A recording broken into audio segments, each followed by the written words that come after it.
Մի րոպե Ժորժ ջան, էլի սկսվավ։ Ուրեմն Փաշինյանին հարցնում են ԵԱՏՄ-ի մասով, խոսակցության, որ շուկան բացվի, բան, ասում է, գիտեք ինչ կա, եթե Հայաստանի հարցը չլուծվեց, ապա դա կնշանակի ԵԱՏՄ-ի վերջը եւ ընդհանրապես Հայաստանը պետք է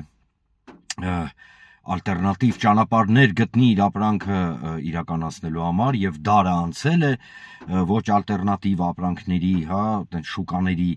պահով եւ առհասարակ Եվրոպայի ճանապարհը ընտրել է հայ ժողովուրդը, բան պարզապես դե հայ ժողովուրդը որ տեղյակ չի դրա մասին, բայց դե խոսում է, էլի ասում է։ Հիմա տեսեք, առաջին հերթին ԵԱՏՄ-ԵՄ կոնֆլիկտը տնտեսական չի եւ հերիք է էլի մարդկանց էլի տես թուրիմացության մեջ մտցնել։ Տնտեսական չի, եւս մեկ անգամ կրկնեմ, քաղաքական է, այսինքն այստեղ խնդիրը նրանում չի, որ Հայաստանը որոշեց իր ապրանքները վաճառել Եվրոպայում, Ռուսաստանն էլ տես նեղացավ շուկան դեմներս փակեց։ Ձեռ եք առնում ձեզ։ Դա չի խնդիրը։ Խնդիրը քաղաքական է, որ Հայաստանը շարժվում է դեպի մի միավոր,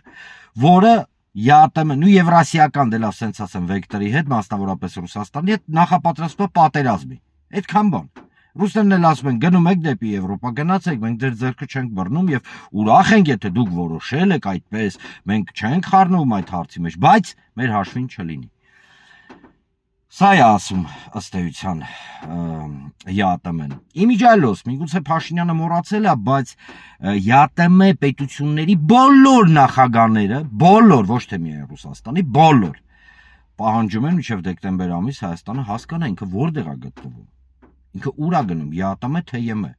Եվ եթե նույն Նիկոլ Փաշինյանը հայտարարում է, որ ԵՄ ճանապարհը դա հայ ժողովրդի կամքն է, ինչը այդպես չէ, պետք չէ էլի խաբել, տես չի։ Բայց դա այնուամենայնիվ, բան հարակվե անցկացրեք ու այս թեման փակեք։ Խի չեք անցկացնում։ Հա՞, խի չեք անցկացնում։ Միգուցե նրա համար, որ իրականում հայ ժողովուրդը այդպես չի համարում։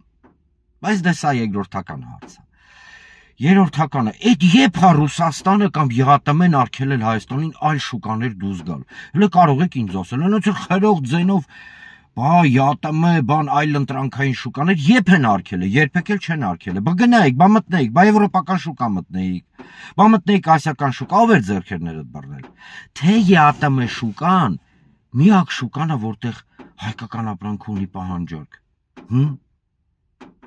Եվ ամենահետաքրքիրը, այդ որ ասում եք ԵԱՏՄ-ն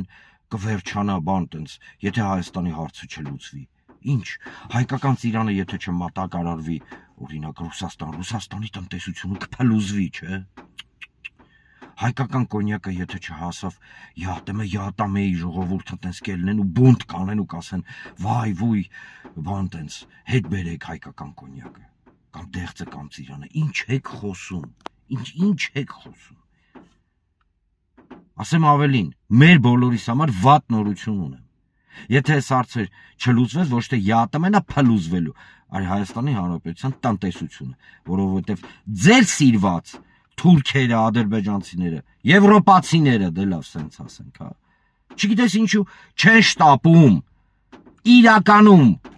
այլ ոչ թե տառաֆասներով, այլ իրականում իրեն շուկան բացեն հայկական ապրանքի համար։ Ինչա Եվրոպայի համար 1 միլիարդ եվրոն։ Գան ասեն, առ ախպեր, առ, գալիս ես Եվրոպա, քեզ պատդերժկա են կանում, առ ես 1 միլիարդը սաղ ապրանքը առնում են քեզանից։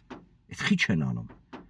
Որտեվ խորապես թքած ունեն թե Հայաստանի Հանրապետության վրա, թե հայկական տնտեսության վրա։